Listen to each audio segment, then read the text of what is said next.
안녕하세요. 수요일 고시환입니다. 언제부턴가 우리나라도 거리에서 벚꽃이 거의 기본적인 그런 가로수가 되지 않았나 싶습니다. 어딜 가든지 벚꽃. 오히려 개나리가 예전엔 더 많았던 것 같은데 개나리보다는 벚꽃을 더 많이 보게 되는 것 같습니다. 근데 이놈의 벚꽃은 너무 빨리 져서 아쉽고 지는 걸 보게 되면 시간이 지나가는 것 같아서 좀 서운하네요. 예, 이웃님 안녕하세요. 감사합니다. 파란 티 잘 어울립니다. 어울려요? 고마워요. 자, 비가 와서 다 떨어지, 맞아요. 벚꽃은 그게 제일 안타까운 것 같습니다. 가연사랑님, 햇님, 김인경님, 아니, 또 이웃님, 스마일장님, 다 익숙하신 분들이네요. 또 호 아줌마도 그렇고, 담비마운, 다따님, 슈남의 직딩맘님, 다 반갑습니다. 원색이 아주 잘 받으시네요. 조금 젊어 보고 싶고, 또, 기분을 좀 업시키고 싶어서 밝게 입었습니다. 참 사람이 오늘에 충실하고 살아가야 된다라고 하는 생각은 항상 하게 되는데요. 어저께도 솔직히 제가 밤에 거의 잠을 못 자가지고 조금 오늘 컨디션이 나쁜 게 대학 고등학교 후배가 어떻게 좀 무슨 고민과 걱정이 이렇게 많았는지 스스로 삶을 달리했다는 소식을 어저께 들어서 참 밤에 한 3주 전에도 같이 앉아서 소주잔을 기울였던 친구인데 그런 생각이 듭니다. 우리가 어울려서들 많이들 웃고 즐기고 떠들고 술 마시고 맛있는 것도 먹고 여행도 가고 근데 그 중에 진짜로 나를 갖다가 드러내놓고 허심탄회하게 얘기를 할 수 있는 대상은 사실 얼마나 될까 생각이 좀 드네요. 자, 오늘에 충실해서 사실 내일은 아무도 모릅니다. 오늘 충실해서 다들 열심히 즐겁게 사셨으면 하는 그런 바람입니다. 그래야 또 이 봄의 의미가 더해질 테니까요. 아직은 좀 춥죠. 이제 아마 4월, 5월 가정의 달이 되고 하게 되면은 여행들 많이 가실 거예요. 그래서 우선은 본 얘기를 하기 전에 예, 가연사랑님 감사합니다. 그렇죠. 뭐 사실 그 사람의 마음이라는 게 진짜로 이게 슬픈 건지 먹먹하고 그냥 아무 생각이 안 드는 게 더 많은 것 같아요. 그 친구는 오늘 아마 장기 기증을 하고 그 뒤에 식을 치를 것 같은데 자 이제 본론 얘기를 하죠. 뭐 예방접종에 대해서 잠깐만 좀 먼저 얘기를 드리고서는 다음 말씀을 드릴게요. 아직은 사실 독감이 굉장히 유행을 하고 있습니다. 2월 달에 폭발하듯이 들다가 잠시 주춤하더니 이제 아이들이 개학을 하면서 독감이 특히 이제 성인분들의 독감이 이제 많이 늘고 있어서 조금 이제 관심이 필요할 것 같고요.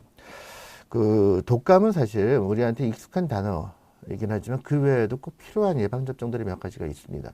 우리나라에서 1970년 초반 이후부터 일본뇌염 백신이 들어왔어요. 그러니까 70년 이전에 태어나신 분들은 일본뇌염을 접종을 하지 못했습니다. 그러다 보니까 지금 40대 일본뇌염이 상당히 늘고 있어요. 특히 동남아, 우리나라도 아마 인터넷들은 이제 잘 하실 테니까요. 일본뇌염하고 쳐서 세계 전염병에 대한 지도가 있습니다. 안전한 곳, 위험한 곳 해서 이제 색깔별로 표시가 되어 있는데 대한민국은 빨간색으로 표시가 되어 있습니다. 전 세계에서 일본뇌염이 가장 위험한 국가 중에 들어갑니다. 40대가 넘으신 분들은 꼭 일본뇌염 접종을 권해드립니다. 이거는 그냥 의무적으로 난 주사 한 대 맞을 거야 하고 생각하시면 돼요. 저나 저희 병원 식구들, 저희 가족들도 다 접종했습니다. 또 하나 중요한 접종이 있어요. 파상풍이죠. 요즘 여행도 다니게 되고 이제 봄산 좋으니까 여행들을 산에 오르다가 가시에 우습게 찔렸어요. 맨발로 돌아다니다가 집에 마루에 우습게 찔렸어요. 이 파상풍이라고 하는 게 예고가 없습니다. 나는 안전해, 나는 조심해 이런 거 없습니다. 파상풍과 또 하나 유행하고 있는 것이 백일해예요. 2000년대부터 미국을 중심으로 해서 전 세계적으로 좀 백일해가 돌고 있습니다. 파상풍과 백일해는 주사 한 대로 끝낼 수가 있어요. 그러니까 지금 어른들이 맞아야 될 것을 먼저 말씀을 드리는 건데요. 어른들이 맞아야 될 거, 반드시 맞아야 될 거. 1번 내용, 1회 접종하게 되면 한 번으로 끝납니다. 파상풍하고 100일에 10년에 한 번 접종하는 것입니다. 파상풍은 1회로 끝납니다.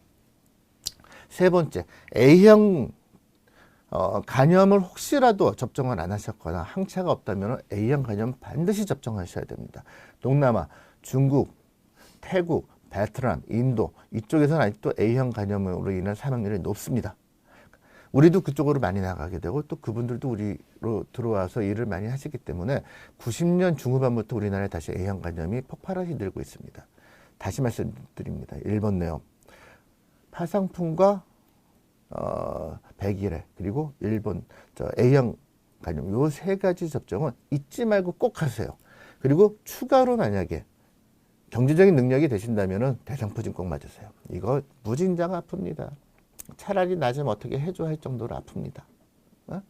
근데 아직 우리나라에서 나오진 않기 때문에 대상포진 백신은 조금 고가의 백신입니다.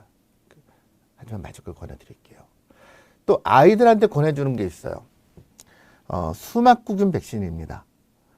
유학 가는 아이들은 그 예방접종표에 보게 되면 메닌고코커스라고 하는 그런 그 접종 표시란이 있을 거예요. 우리나라는 한 4, 5년 전부터 백신이 들어와서 지금 접종을 하고 있는데 필수 접종은 아닙니다. 뇌수막염과는 전혀 다른 백신입니다.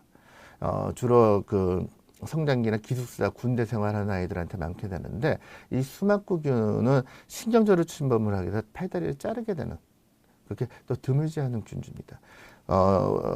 우리가 이제 흔히 그런 얘기를 하게 돼요. 학교 다니는 아이들은 여행을 보낸 거예요. 아침에 나갔다가 저녁 때 들어오죠. 또 대학생들은 아침에 나가게 되게 되면 아마 방학 전 한 세네 달 뒤에 들어오는 애들도 있을 거예요. 우리가 외부 활동을 하고 단체 활동을 하는 것은 여행을 갖다 생각을 하세요. 아이들한테 수막구균은 꼭 맞춰줄 걸 권해드리고요. 그리고 이제 금년도부터 만 12세는 자궁경부암이 나라에서 지원을 해줍니다. 하지만 12세가 넘은 아이들은 자비를 맞아야지만 돼요. 자궁경부암은 여성분들 유방한 다음으로 많은 것이 자궁경부암입니다. 우리가 이제 어떤 개 모임이 있으면 그분 중에 한 분은 꼭 유방암이 있고 한 분은 자궁경부암이 있는 겁니다. 그 위험도도 있지만은 위험도보다도 더 부담 가는 게 그 여성분들한테 삶의 어떤 질적인 부분을 논의하는 거라서 꼭 접종할 것을 권해드립니다. 자궁경부암은 사실 원칙적으로 남학생들도 맞는 게 원칙이에요. 남학생한테 자궁이 없는데 왜 맞느냐? 자궁경부암은 성행위를 통해서 전염이 되는 겁니다. 여자아이들, 여성분들이 혼자 성행위를 하지 않죠. 그렇기 때문에 사실 남학생들도 접종하는 것이 예의입니다. 물론 남학생들한테서도 성기 관련 그 암에 자궁경부암이 일부 포함 들어가고 있는 거라서 본인한테도 도움이 되는 겁니다. 면역력 없는 독감에 예, 면역력이 없는 것이 아니라 A형에 대한 그 항체가 없으면 해야 되는 것이고요. 일본 내용은 아이들하고는 달리 성인들은 1회 접종으로 완료될 수가 있습니다. 자, 우선 오늘 들어온 질문 몇 개 답을 좀 드리고 본격적인 것을 3회 접종했다는 것은 아이들을 기준으로 하는 것이지 어른이 아닙니다. 어른들은 성인형 1번 내염 접종 한 번으로 끝납니다. 지역마다 조금씩 다를 텐데 이게 아직은 그 나라 지원이 되지가 않고 기본 접종이 아니라서 다소 조금 경제적인 부담은 갑니다. 한 7만 원 정도가 될 겁니다. 꼭 접종을 할 것을 권해드릴게요. 그만한 가치를 충분히 합니다. 경부암이요. 자궁경부암 자궁경부암은 3회 접종하는 건데 만 12세 이하는 2번 접종으로 끝납니다. 또 항체 형성률이 만 12세 이하가 더 높기 때문에 12세 이하에 접종할 것을 꼭 권해드립니다. 자, 오늘 올라온 질문을 보면은 분유를 먹고 나면 바로 변을 쌉니다. 먹고 바로 싼다 해서 소화 흡수, 영양에 문제를 주는 건 아닙니다. 오히려 먹고 나서 그 변을 갖다 보지 못하는 변비인 것보다는 훨씬 아이한테 도움이 되는 것이니까 너무 걱정하지 않으셔도 될 내용이고요. 완모하는데 110일 그리고 지금 6kg 체중 적절하게 늘고 있는 거니까 수유의 양에 대해서 걱정하지 않으셔도 됩니다. 근데 한 가지 궁금한 게 완모를 하신다고 하는데 어떻게 수유의 양을 600~700인지 아는 자, 아마도 유축기로 해서 주시는 것 같은데요.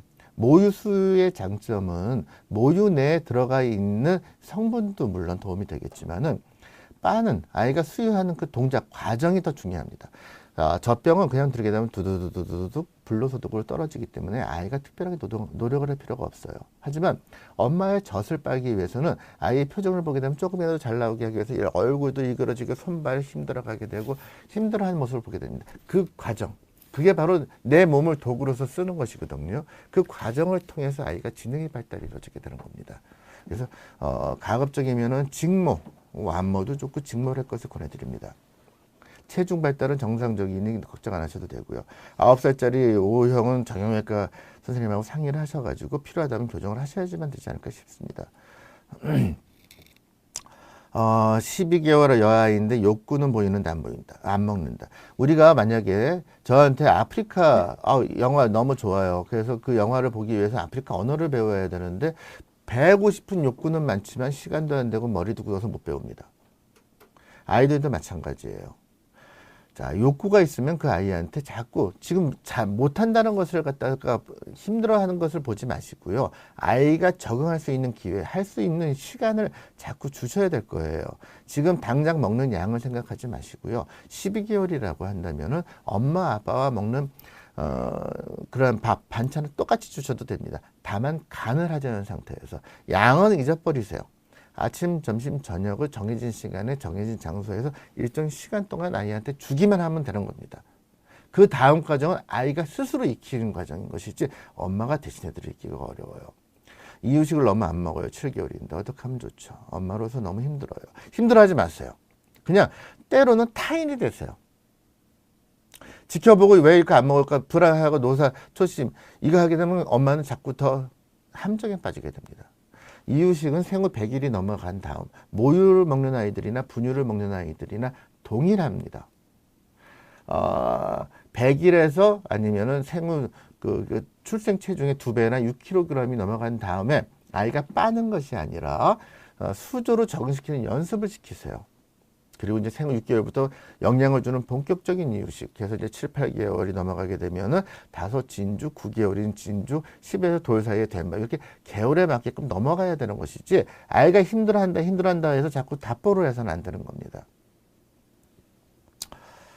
자면서 울고 투정이 늘었어요. 아마, 이거는 엄마가 조금 아이를 그냥 옆집 아이, 남처럼 대는 것이 좋지 않을까 싶은 게, 단 것에 집착, 주니까 먹는 것이지 아이가 처음부터 자기 돈으로 가서 사서 먹지는 않을 거예요.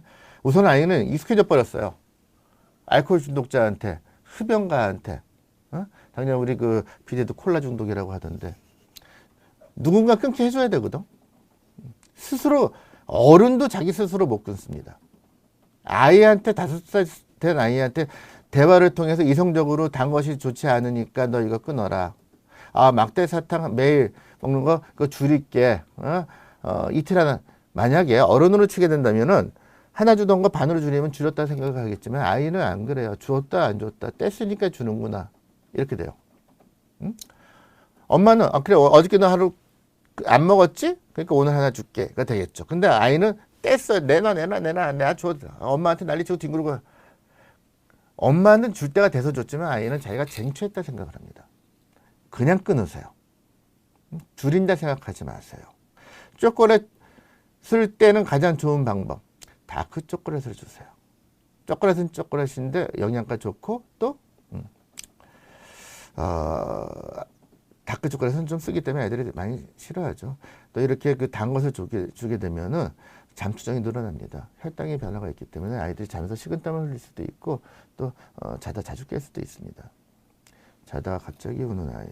생후 35일 차라고 한다면은 자고 깨고의 차이가 없습니다. 낮과 밤의 차이가 없습니다. 엄마가 자고 싶을 때 아이가 깨어 있기 때문에 그렇게 느끼는 경우가 더 많습니다. 아이는 수시로 깨고 수시로 자고 먹으면서 자고 깨어있다 싶어 있는데 자고 자는다 싶은데 일어나서 아이가 놀고 이게 요때 할 때입니다. 지금은 엄마가 너무 고민하고 예민하게 보지 마시고요. 그냥 한 달짜리 아이로서 지켜보시는 것이 답이 아닐까 싶습니다. 6살 먹는 양. 자, 이제 먹는 양이나 내용에 대해서 걱정하는 엄마들이 상당히 많아요. 6살짜리 아이하고 한번 대화를 해보세요. 웬만한 인내가 아니게 되면 손 올라가죠. 그냥 두세요. 아이들은 어떤 특징이 있는 거 하니 자아를 찾아가는 과정에서 가까이 있는 옆에 있는 누군가를 가장 경계하고 경쟁자로 봅니다. 내가 이거를 했을 때 엄마가 좋아해. 그거 안 합니다. 내가 이 옷을 입었을 때 우리 아기 이뻐 어쩌게 그것 안 입습니다. 자기가 가서 찾아옵니다. 그러면 엄마가 야 그걸 어떻게 옷이라고 입냐 그러면 나는 그게 이쁘다 생각을 하고 나갑니다. 왜냐 나가서 툴툴거리고 탈탈거리고 싫어하고 뭐 이하면 엄마거든. 그러면 내가 이겼거든. 그러니까 우선은 6살 아빠에게 아이라면은 먹는 양에 대해서 싸우지 마시고요. 옆집 아이한테 뭐 하나 주듯이 주시는 것까지만 엄마의 역할입니다. 8주차 아기가 운다. 울어야 아기죠. 아기가 그러면 엄마한테 대화를 뭐 어떤 식으로 하겠어요. 근데 여기서 착각을 하는 게 있어. 운다는 게 엄마는 기분 나쁠 때 배고플 때만 기분 나쁜가? 응? 엄마가 막 화나고 짜증냈을 때 애들 아빠가 그냥 먹는 것만 맨날 주고 이제 기분 됐지? 하면은 좋을까요? 응?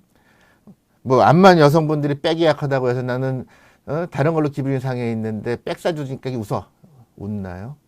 아이들이 우는 것도 다양한 자기 언어의 표현입니다. 응? 그거는 꼭 뭐 배가 고프고 응가를 싸서 불편하고 이런 것만이 아니라 아이들도 정서가 있고 감정이 있고 생각이 있는 겁니다. 그것에 대한 표출이 우는 거예요. 안아줘도 울고 흔들어줘도 울고 안고 흔들고 하게 되면 나중에 아마 엄마가 감당이 안 될 거예요. 응? 지금 8주 차니까 그나마 몸무게가 나가봤자 뭐 4, 5kg인데 이 아이가 돌돼서 10몇 킬로가 됐을 때 안기 힘드실 테니까 지금은 다른 방법을 좀 찾으셔야 될 겁니다. 자다가 자꾸 움직이네요. 자, 잘 자던 아이들도 생후 한 100일에서 6개월이 넘어가게 되면 잠투정이 심해집니다. 그거는 그전에는 나라고 하는 인식이 없어요. 그냥 자요. 밤중에, 그러니까 예를 들어서 예방접종을 가서 주사를 맞았어요. 그러면 한밤중에 그 닥터가 도깨비, 사자, 호랑이로 나타납니다. 그러면 나라고 하는 인식이 생기는 생후 100일에서 4개월을 자주라지게 울어요. 밤에 꾸면서. 이때가 되면은 이제 낯가림도 시작을 합니다. 그래서 밤중에 이렇게 우는 것은 걱정하지 않으셔도 됩니다.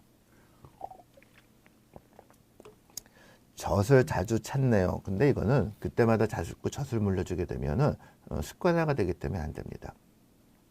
아이한테 다독이면서 다시 스스로 잘 수 있는 기회를 시간을 줘야지만 되는 것이지 운다라고 해서 자꾸 그때 하면 안 됩니다. 귀신 본 마냥 귀신 본 거예요. 맞아요. 아이한테 귀신이라는 건 별거 아니에요. 모르는 것은 아이를 놀래게 하지 않아요. 아는 사람, 낮에 본 옆집 할머니, 이놈! 하는 게 이제 그게 이제 도깨비가 되는 거예요. 귀신이 되는 겁니다. 자, 오늘 올라온 질문은 다 우선 답을 드린 것 같은데요. 주로 보게 되면은 먹는 것에 대한 고민들을 많이 하시는 것 같은데, 한 가지 분명한 팁을 드린다면은, 엄마의 생활을 찾으세요, 그냥. 아이를 쳐다보는 시간을 줄이세요. 아이가 안 먹으면 애가 배고프지 엄마 배고픈 거 아니잖아. 그렇다고 성장 발달이 안 된다? 사실 그렇지는 않습니다. 오히려 아이가 안 먹으니까 이거라도 주겠다 해서 주는 경우가 더 성장 발달에 문제를 주게 되는 거예요. 엄마가 주는 것은 아침과 점심과 저녁을 정해진 시간에 정해진 장소에서 일정 시간 동안 주고 아이 스스로 먹을 수 있는 기회, 적응의 기회를 주는 것이 그게 엄마로서 가장 중요한 겁니다. 자다가 엄마 찾는 이유는 뭔가요? 아마 어른도 그렇죠. 내가 힘들고 불안할 때게 되면은 내가 가장 안전한 곳, 우리를 찾아갑니다. 그죠? 아이가 자다가 꿈에서 깼을 때 나를 갖다 보듬을 수 있는 건 결국은 엄마죠. 그래서 엄마 품을 찾게 되고 엄마의 손을 잡게 되고 그거는 불안감에 대한 표출인 것이지 너무도 본능적인 당연한 것이 아닌가 싶습니다. 자, 오늘 아직 엄마를 찾아요. 네, 그거는 죽을 때까지 그렇지 않을까 싶습니다. 사춘기에 대해서 또 성적숙증에 대해서는 좀 천천히 길게 가고자 합니다. 그 이유는 지금 당장 인터넷에서 몇 글자만 쳐보게 되게 되면 성적숙증에 대한 이야기들을 많이 들으실 수가 있을 거예요. 근데 그거는 객관적인 내용이지 나에 대한 개념, 나에 대한 이야기가 아니기 때문에 같은 단어라도 내일이 되고 내가 궁금해지게 되면은 이해가 어려운 경우가 많습니다. 근데 이러한 이해 어려움을 또 상업적이거나 또 다른 것으로 해서 포장이 되어지게 되면은 아이한테 특히 이제 성저수증은 그 진단 시기가 중요하기 때문에 놓치는 경우들이 많아서 조금 천천히 가면서 우리 그 네티즌 분들이 궁금해하는 것에 대해서 그때 하나하나 다 좀 그러니까 한 분 한 분에 대한 것을 논의할 수 있는 기회가 됐으면 합니다. 그래서 다음에는 기회가 된다면은 그 저한테 개인적으로 치료받는 아이들의 어떤 그 케이스라든지 아니면은 인터넷이나 이런 데서 받았던 질문을 갖다가 제가 인용을 해보기도 하겠습니다. 사춘기라고 하는 거. 사춘기가 우선은 우리가 정의를 알아야지만 성저수증을 논의하겠죠. 정상을 알아야지 이게 뭔가 벗어난 것을 알 테니까요. 사춘기만이 아니라 우리 아이가 태어나서 소년이 되고 소녀가 되고 청년, 아가씨 또 중장년, 노인이 되는 이런 전 인생의 과정 중에 중심에 들어가 있는 것은 호르몬입니다. 대사죠, 대사. 자, 사춘기가 왜 무서워요? 청춘의 꽃인데, 인생의 꽃. 우리 학교 다닐 때 배우지 않았나요? 청춘. 청춘 외워요? 우리 때 외워서 시험 봤는데, 응? 가슴 떨리는 청춘. 응? 그 호르몬을 우리가 아기가 태어났을 때 아마 그게 80년 아니 90년대부터 그랬을 거예요. 그 나라에서 법적으로 발 뒤꿈치에서 검사를 합니다.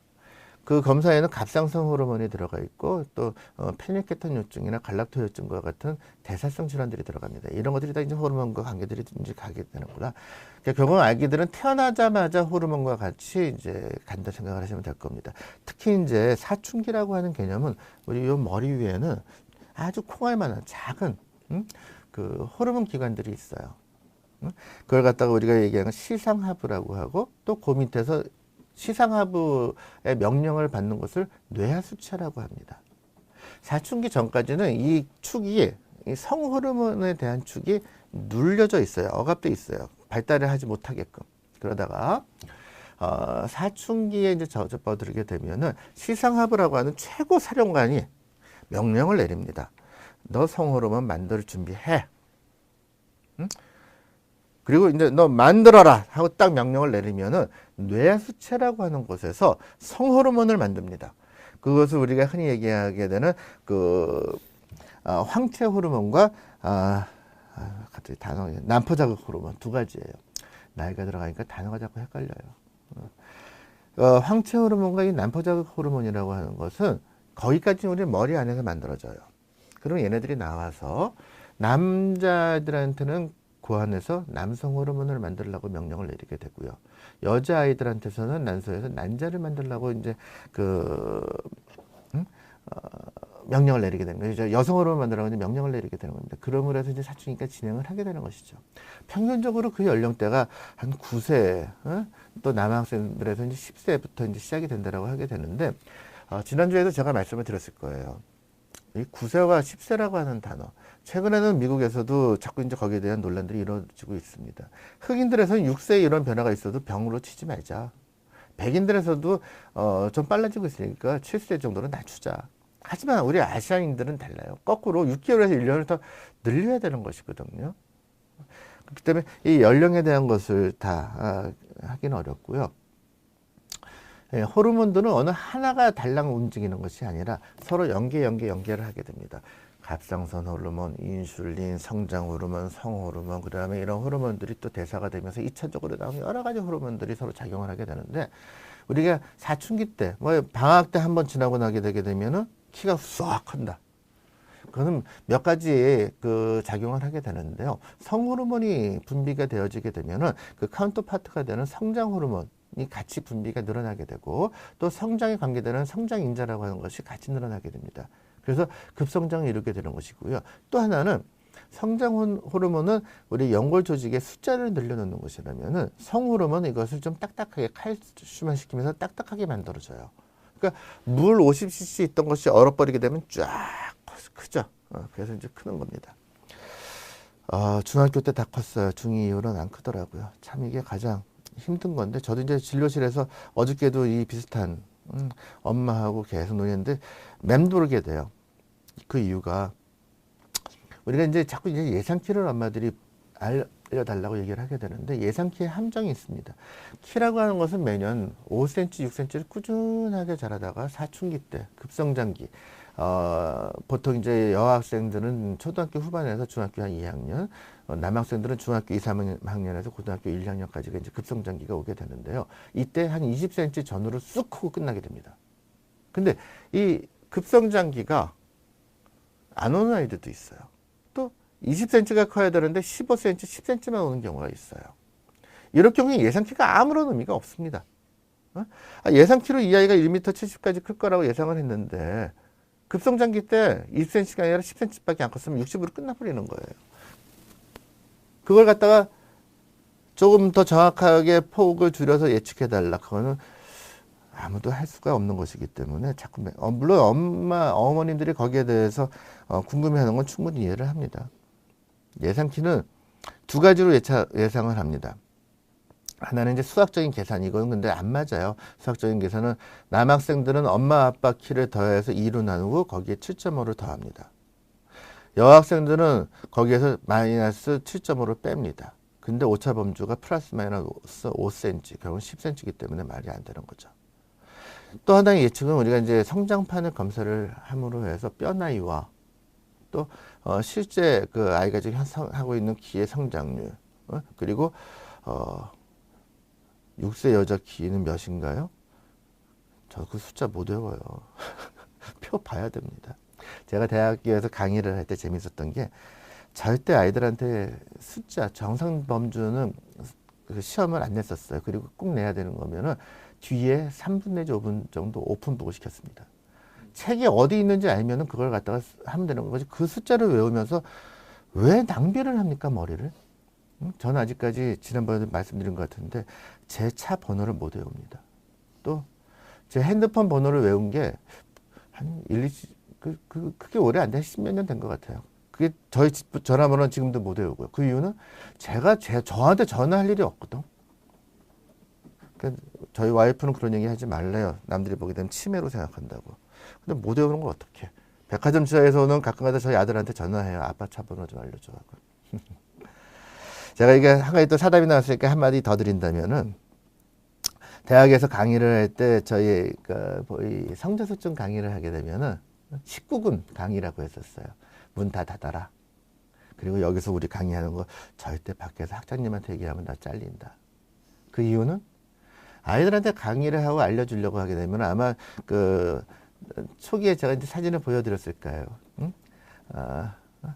한이 좀 불러주세요. 한이가 누군가? 한이야, 한이.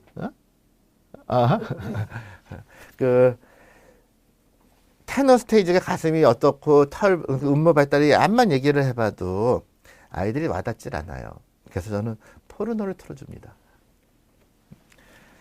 실물을 보게 되면 저희가 주로 이제 본과 1학년, 이게 나이로 치면 21살 정도 되는 애들이죠. 눈이 초롱초롱해지고 조는 애들이 한 명도 없어요. 가슴 발달과 음모 발달, 이제 이런 것들 정상을 알아야 되니까. 근데 과거에는 사실 진료실에서 참 그게 편했던 것이 여자아이들의 음모 발달이나 이런 것들을 직접 진료를 할 수가 있었어요. 근데 요즘 그랬다면 큰일 나죠. 남자아이들도 야, 남자끼리인데 어때? 우리 고추 좀 보자. 셋 중에 하나는 울어요. 의대 준비합니다. 예, 제 후배로 들어오세요. 의대 공부가 다른 욕심만 없으면 재밌습니다. 굉장히 재밌어요. 응? 수치스럽습니다.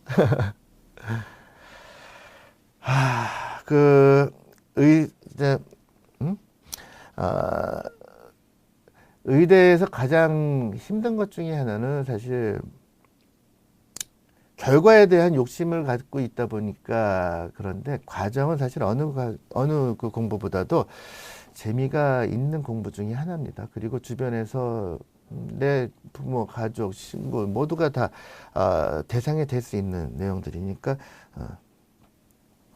자, 다시 이제 성적 수준에 대해서 몇 가지 좀 말씀을 드릴게요. 오늘 말씀드릴 것은 좀 그 초론적인 것을 좀 먼저 말씀을 드리고 싶어서 이제 얘기를 했는데요. 사춘기는 왜 오는가를 얘기해 드렸고, 근데 한 가지 문제가 아까 조금 전에도 제가 인터넷에 대한 논의를 드렸을 거예요. 우리가 인터넷을 갖다가 이렇게 일상에서 쓰는 게 언제부터 했을까? 곰곰이 생각해 보게 되면은, 지금은 그만뒀어요. 단국대학교에서, 그러니까 단국대는 의대가 천안에 있습니다. 그래서 단대 캠퍼스에서 의대 우리 학생들하고 잠시 지냈었습니다. 근데 올해는 못 잊었어요. 어떤 제가 조직에 속하는 게 좀 힘들었었는지 결국 나와서 다른 제가 하고 싶은 일을 지금 하고는 있습니다. 그 인터넷이라고 하는 게 우리가 언제부터 썼을까? 지금 너무도 익숙해져 있지만 사실 보게 되면 그렇게 많은 시간은 아니거든요. 우리가 흔히 www 따따따 하죠.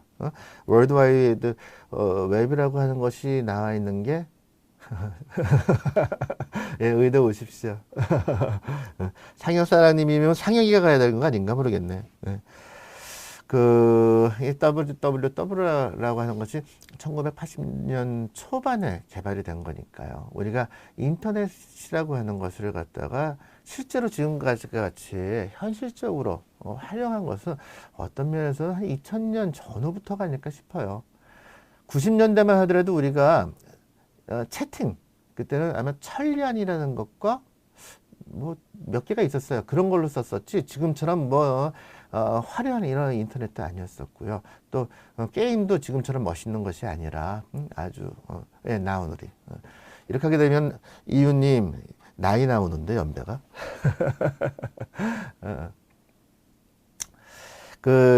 결국은 우리가 인터넷에 익숙해진 게 한 20년 안팎. 맞아, 하이텔이다, 하이텔. 저는 하이텔을 많이 썼습니다. 제가 이제 하이텔 대학은 순천향대학교를 나왔고요. 그 순천향대학교에서 서학과까지 레지던트를 하고 삼성의료원에서 서한해분비 전임의를 하고 거기서 이제 교수 생활을 시작해서 단대에서 교단에 올랐다가 지금은 작은 그냥 개인 의원에서 몸을 담고 있습니다. 모뎀 맞아요. 뚜뚜뚜뚜 그 프린트하게 되면 찍해서 그 밤에 옆집에서 항의 들어오곤 했었어요. 도트 프린트. 자, 지금은 그 보고하니까 우리나라 인구가 한 5천만이 좀 넘죠. 그 중에 4천만이 인터넷을 쓴다고 하니까 아기와 진짜로 아주 연세가 많으신 분들 빼고는 다 쓴다라고 하는 얘기가 되는 거죠. 이 중에 인터넷을 쓰시는 분들 중에 95% 정도가 의료, 건강 정보를 인터넷을 통해서 얻는다. 그러니까 인터넷이 주는 힘이 어마어마하게 막강한 거죠. 문과도 당연히 문과 있죠. 저희 때도 국문과도 있었고 영문과도 있었고 문과 여학생들하고 저 미팅도 하고 했었는데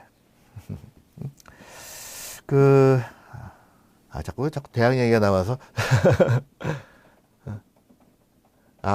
맞아. 저 이거 후배한테 들었어요. 교차 지원이 가능한 대학 중에 하나라고 들었습니다.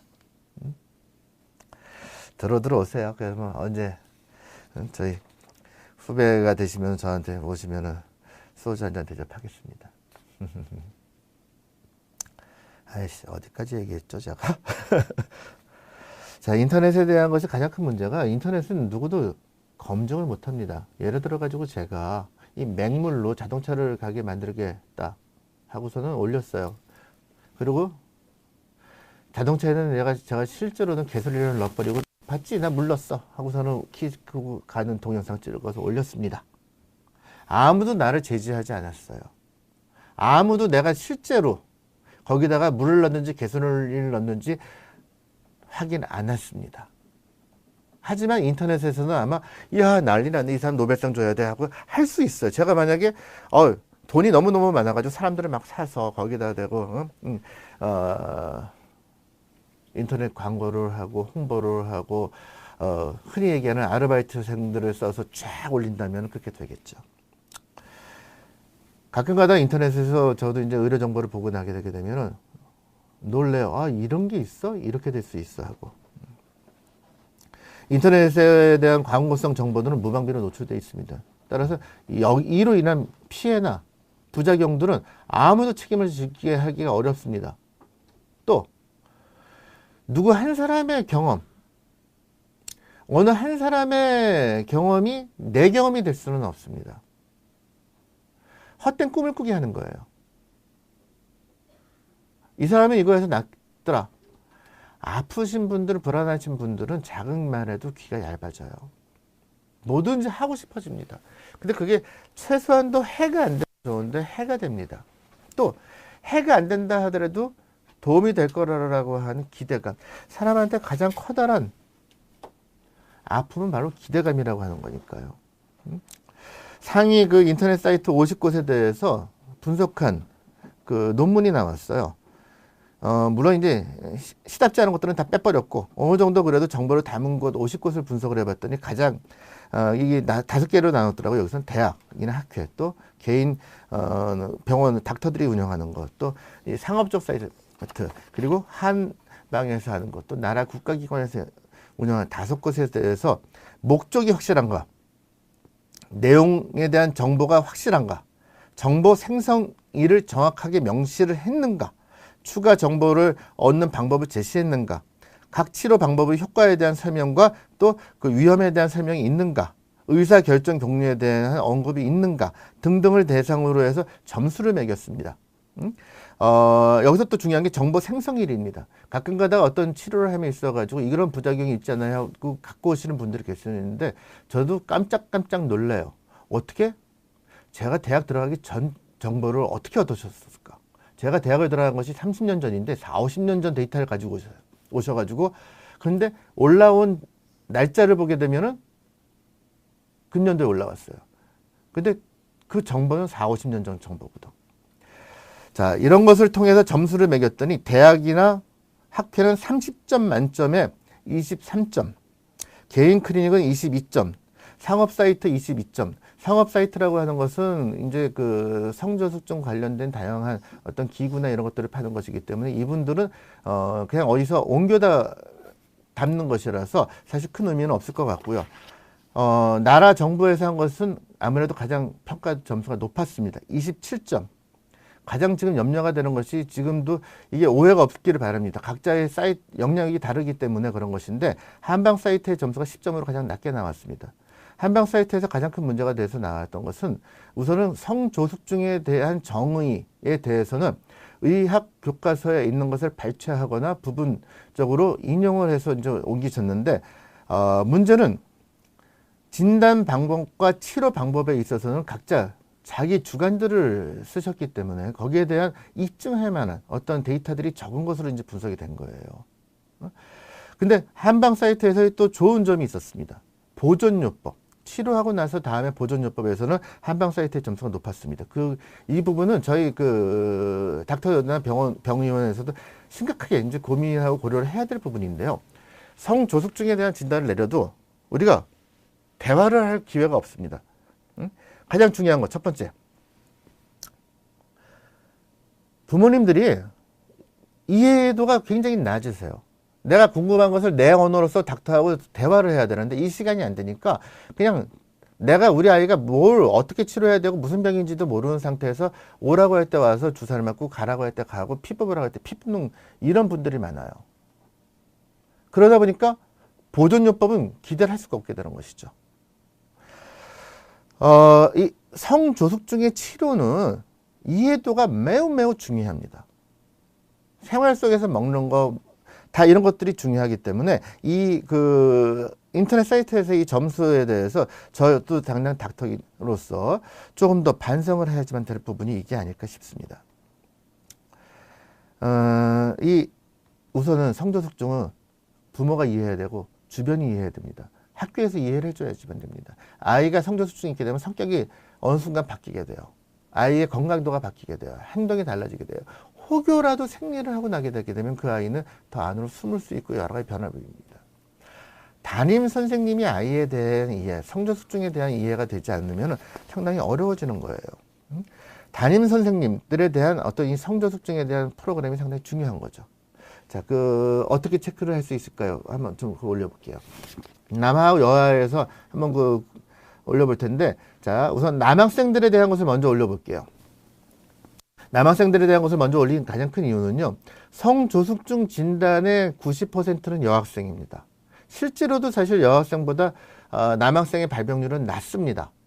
근데 실제 어떤 이게 병 자체가 낮은 것도 있겠지만은 진단율이 낮아요. 여학생들은 가슴이 발달한다거나 초경이라고 하는 분명한 이벤트가 있지만은 남성들은 그렇지를 못해요.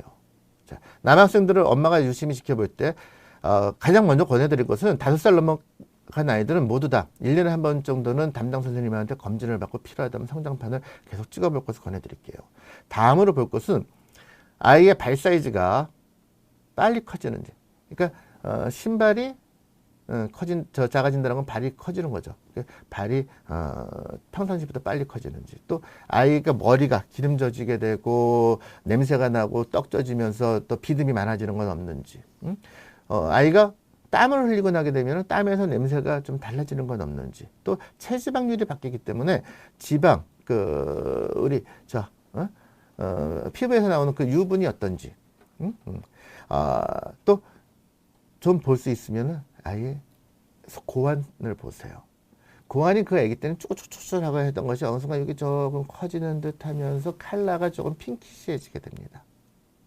다음 주에는 제가 올 때 오키도메트리라고 해서 고환 사이즈를 재는 걸 한번 가지고 와 볼게요.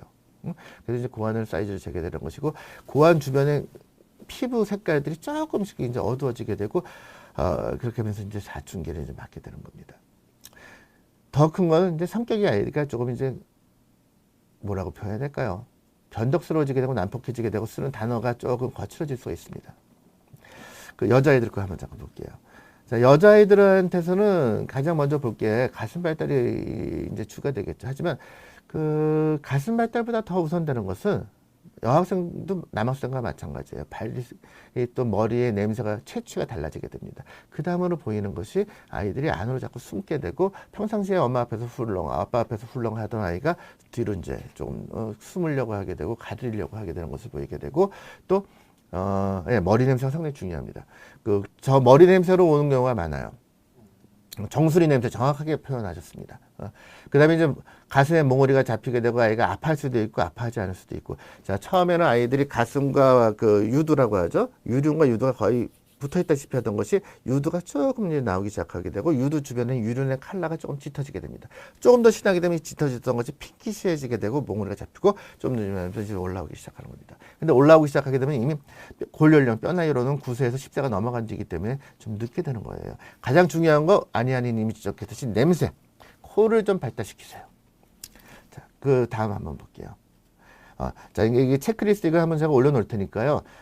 남자 여자에서 이제 유사한 것들을 쭉 한 것을 이제 쭉 올렸습니다. 이게 만약에 8세가 넘어가서, 그러니까 여학생으로 보면 이제 초등학교 이제 한 3학년 이후에, 남학생들은 초등학교 한 4, 5학년 이후에 이런 것을 보인다면은 문제가 아니겠지만은, 그 전에 이런 소견을 보인다라고 한다면은 조금 이제 주의가 필요할 것입니다. 그러면 아이들한테 이러한 성적숙중이 많아진 이유가 뭘까? 여러 가지가 있을 거예요. 근데 대표적인 것은 유전적인 조건입니다. 그래서 엄마 아빠의 사춘기가 좀 빨랐다거나, 또 주변에 성적숙중에 대한 어떤 가족력이 있다면은 아이들한테 조금 더 신경을 써야지만 되는 것이고요. 두 번째로는 아이들한테 먹는거리, 음식 문화가 바뀌었어요. 그러니까 기아 아닌 기아라고 하거든요. 요즘은 우리는 쌀을 중심으로 한 민족인데 쌀에 대한 섭취량이 상당히 많이 줄었습니다. 쌀에 대한 섭취량이 줄었고, 육류나 우유나 또 계란에 대한 섭취량이 늘고 이러다 보니까 이제 그렇게 됐고, 예, 패스트푸드 정확하게 보셨습니다. 써니님 반갑습니다. 늦으셨네. 많이 먹는데 영양가가, 자, 영양은 많다 적다가 아니라 균형이 중요합니다. 써니님이 세비님이구나. 죄송합니다. 균형이 중요하게 되는 것이고, 또 하나는 아이들의 활동량이 너무 헤어스타일 감사합니다. 어저께 이발했습니다. 과거에 비해서 달라진 것들이 너무도 많죠. 근데 그 중에 대표적인 것들이 아이들의 활동량이 많이 줄었어요. 활동량이 줄다 보니까 햇볕을 볼 시간이 줄어들어서 비타민 D가 줄었죠. 자, 저희 병원은 제가 이제 전공이 아이들한테 성장이나 성적 수준을 보다 보니까 방학 때가 되면은 외국에서 아이들이 많이 들어옵니다. 미국이나 이제 유럽 쪽에서는 내분비닥터 만나기도 쉽지가 않지만은 진료비가 우리나라보다 비행기 표를 다 해도 그쪽이 훨씬 더 비싸대요. 그 친구들이 들어왔을 때 우리나라 아이들과 가장 차이가 나고 마음이 아픈 게 비타민 D 수준입니다. 그 친구들은 비타민 D들이 떨어져 있는 경우가 드물어요. 근데 우리 아이들은 안 떨어진 경우가 드뭅니다. 자, 밖에서 행동, 활동, 땀 흘릴 기회 좀 주세요. 헉, 비싸? 뭐가 비쌌다는 얘기죠? 우유 많이 먹어도 성적수에 영향을 줍니다. 근데 사실 그건 나중에 제가 말씀을 드릴게요. 자, 햇볕을 보는데 똑같은 햇볕을 보더라도 밖에서 그냥 일광욕을 하는 것보다도 땀 흘리면 놀 것을 권해드립니다. 그냥 엄마 아빠가 주말 농장 한번 요즘은 그 서울 주변이나 인근에 보면 그 짜투리 땅에 농사 짓는 분들이 많아요. 저도 지난주 가가지고 열심히 땀 흘리고 왔는데 한번 잠깐 저 이런 거 보여드릴게요. 이거는 사실 작년 사진인데 이게 감자하고 이제 요번 주 토요일 날 가서는 다시 감자 심을 거예요. 감자하고 돼지 감자를 심었거든요. 그거 한번 돼지 감자 꽃 한번 봐봐요. 이게 돼지 감자 꽃이에요. 돼지 감자 꽃 참 이쁩니다. 사실 과거에는 이 돼지 감자라고 하는 것은 밖에 그냥 그 저절로 감자 농사 풍년이었어요. 옆에 많이들 나눠 먹었습니다. 자, 저 돼지 감자가 참 매력이 있는 것이 키가 어마어마하게 큽니다. 그리고 저게 돼지 감자예요. 저게 이제 야생 돼지 감자인데, 세비님 드셔보셨나 본데, 근데 일반적으로 파는 것보다 야생 돼지 감자 드셔보세요. 그냥 슬라이스해서 샐러드로 먹으면 또 애들도 잘 먹습니다. 아주 달콤한 게, 또 저걸 밥에 넣어서 먹으면은 밥도 맛있게 되고. 또 돼지 감자의 큰 매력은 저기 사이즈가 작아요. 야생이라. 근데 캐면 캐는 대로 나와요. 여기 캐면 여기 또 나오고, 저기 캐면 저기 또 나오고. 그리고 그 어르신들 말씀으로는 저거 시간 지나게 되게 되면은 이제 심을 필요 없다고, 내년에 저기서 또 나올 거라고. 네. 농부가 되고 싶은 사람입니다. 주말마다 가서 땅 파고 금년도에는 심을 게 이제 돼지 감자, 말린 거 말고 생으로 해서 드세요. 감자, 고구마, 옥수수, 고추, 깻잎, 뭐 이제 이런 것들 다 심을 생각입니다. 우리 아이들한테 제가 이런 말씀을 드린 거는 아이들한테 좀 이런 기회를 많이 줘서 땅에서 뒹군다면은 얼마나 좋을까. 그러면 이런 성저숙도 좀 줄지 않을까 싶은 생각이 듭니다. 그 아이들에 대한 얘기를 하다 보게 되게 되면은 아이들이 꿈에 대한 얘기를 참 싫어해요. 그거는 태율마님 치즈 하루 내다서 장모는 괜찮을까요? 이게 단발성 답은 참 어려워요. 4-5장 치즈 사실 그렇게 권해주고 싶지는 않습니다. 그 이유는 치즈가 상당히 짜거든요. 여기에 익숙해지게 되면 아이가 다른 걸 잘 안 먹습니다. 가급적이면은 조금 골고루 음식을 드시기를 권해드리고요. 따로 알약? 뭘 알약을 섭취하라는 얘기지? 자, 우유에 대한 건 제가 다음 주에 한번 별도로 말씀을 드릴게요. 우유, 계란 뭐가 문제가 되는지 그건 제가 그때 말씀을 드릴게요. 알약으로 섭취하면 뭘 알약을 물에 끓여 먹어도 좋아요, 돼지 감자. 근데 직접 먹는 게 좋죠. 비타민 D 알약으로 먹어도 괜찮아요. 자, 비타민 D는 지용성입니다. 비타민 D는 철분, 비타민 A, D, K, 철분 이런 것들은 지용성이라 많아도 문제가 됩니다. 그래서 이것은 먹기 전에 반드시 체크를 해서 혈중 농도가 어느 정도나 되는지 궁금해요? 궁금하면 500원. 자, 다행이네. 더 얘기 안 할래요. 궁금하니까. 다음 주에 제가 할게요. 자, 쭈태자위님은 다음 주에 꼭 들어오시겠다. 비타민 D는 그냥 뛰어다니는 걸로. 예. 뛰어다니는 건 맞습니다. 자, 제가 지난주에 한번 바이오 센티니얼맨에 대해서 잠깐 말씀을 드린 게 있었는데 한번 보신 분들 계세요? 그 해당 영화 보신 분 있으면 다음 주엔 제가 성조숙중 책을 갖다가 한번 선물로 드릴게요. 제가 쓴 성조숙중 책은 대한민국 최초의 책이었습니다. 그 뒤로 몇 군이 또 나오더라고. 이 영화의 가장 큰 장점은 따뜻하다라고 하는 거예요. 나이가 드는 것에 대해서. 예를 들어서 제 주변에 있는 사람들이 다 나이가 들어서 노인이 되고 죽어가는데 나만 젊다. 친구들을 만나서 즐겁고 편한 이유는 같은 시대에서 같이 젊었었고 같이 나이가 들었고 같이 고생을 했고 같이 지금 50대가 됐기 때문에 그런 게 아닌가 싶습니다. 로빈 윌리엄스는 주변에 있었던 따뜻한 사람들을 다 잃어가요. 그래서 스스로 택한 거는 로봇임에도 불구하고 스스로 나이가 들 수 있는 유한한 장기를 이식을 받음으로 해서 사랑하는 사람과 같이 누워서 죽어가죠. 그 말미에 기억납니다. 말미에 나라에서는 그 로빈 윌리엄스 그 로봇 이름이 뭔지는 기억이 안 난다. 로빈 윌리엄스에게 사람으로 인정을 해줍니다. 선거권을 주고 로봇이 아닌 사람이었다 너는 인정을 해주게 되는 겁니다. 다음 주에도 한번 제가 추천 영화를 드릴게요. 이거 굉장히 유치한 영화입니다. 키드라고 더 키드. 이것도 아마 2000년 초반 정도. 이 영화를 소개해드리는 이유는 만약에 제가 지금 나이가 50이 좀 넘어갔는데 간혹 가다가 저는 일기를 썼었어요. 어릴 때부터. 대학 다닐 때도 일기를 많이 썼었고 요즘은 블로그를 하고 옛날 그 블로그를 보거나 옛날 제 일기장을 보다 보게 되면 깜짝깜짝 놀라요. 제가 원래 대학교 다닐 때 보면 지금은 내분비라고 있지만 그때는 암에 대한 항암능을 하고 싶었었나 봐요. 거기 이렇게 적혀 있더라고. 물고기도 암에 걸릴까 하고. 실제로 그러고 물고기를 하다가 막 내가 이렇게 해부하는 그 해부도에 대한 그림도 있고 막 하더라고요. 제가 그랬던 건 기억도 안 났었어요. 만약에 내가 중년이 됐는데 10살 때 내가 나하고 마주한다면 이 아이가 나를 바라보고 내가 나이가 들으면 너같이 되는 거니? 내가 나이가 들어서 집에 개 한 마리 없이 내가 살아야 돼? 하고서 굉장히 실망을 하는 거야. 근데 이 중년이 된 사람은 놀라는 거지. 맞아. 나 어릴 때 이 생각 아니었는데.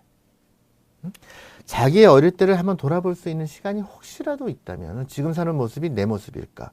우리 태율맘도 그렇고 상영 사람님도 그렇고 여러분들 여기 여러 분들 지금 아이들이 보는 그 눈 저희도 그때 그 눈이었었거든.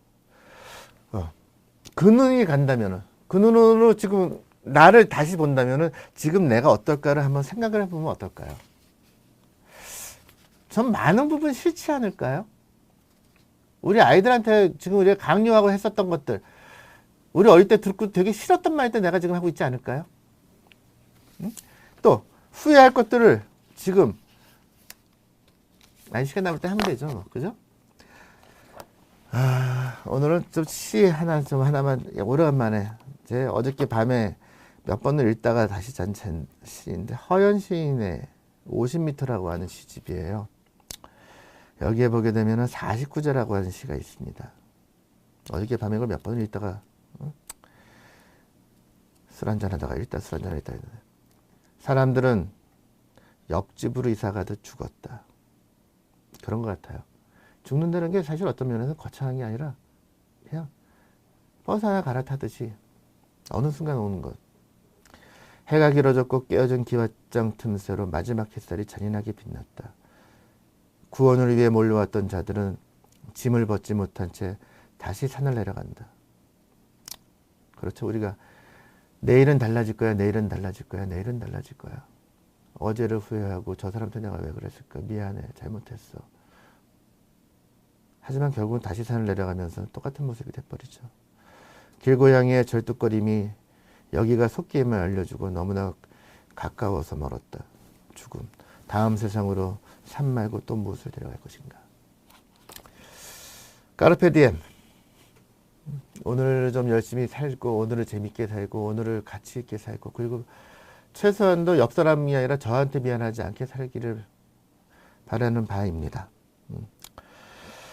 자, 오늘도 한 시간이 어영부영 맞춰지는 것 같네요. 이거 하라고 한 것도 안 했다. 옐로우 캡. 대부분 아실 것 같아서 이렇게 한번 보여만 드릴게요. 그리고, 자, 저희 어릴 때는 이 책이 참 부러웠던 책 중에 하나였는데, 전집이. 이 두 권을 오늘은 선물을 드린다고 하고요. 혹시라도 영양에 관심이 있으신 분들은 저 올리면은 몇 분 신청하시는 분 있으면 영양 분석을 해드리도록 할 거고, 다음 주에는 잊지 말고 저한테 책 좀 갖고 오라고 메시지 좀 주세요. 오늘도 잊어버렸어. 제 책을 좀 가지고 와 보겠습니다. 마지막으로 그냥 시건방지게 고전 한마디만 드리고 드릴게요. 공자께서 말씀하셨어요. 배우기만 하고 생각하지 않으면 얻는 것이 없다. 생각을 하고 배우지 않으면 위태롭게 된다. 반드시 배워서 그것을 실천해야 한다. 생각과 배움 이 두 가지는 서로서로 꽃 피우면서 서로서로 도움이 되는 것이다. 오늘 하루도 꽃을 피울 수 있기를 바랍니다. 그럼 다음 주에 뵙겠습니다.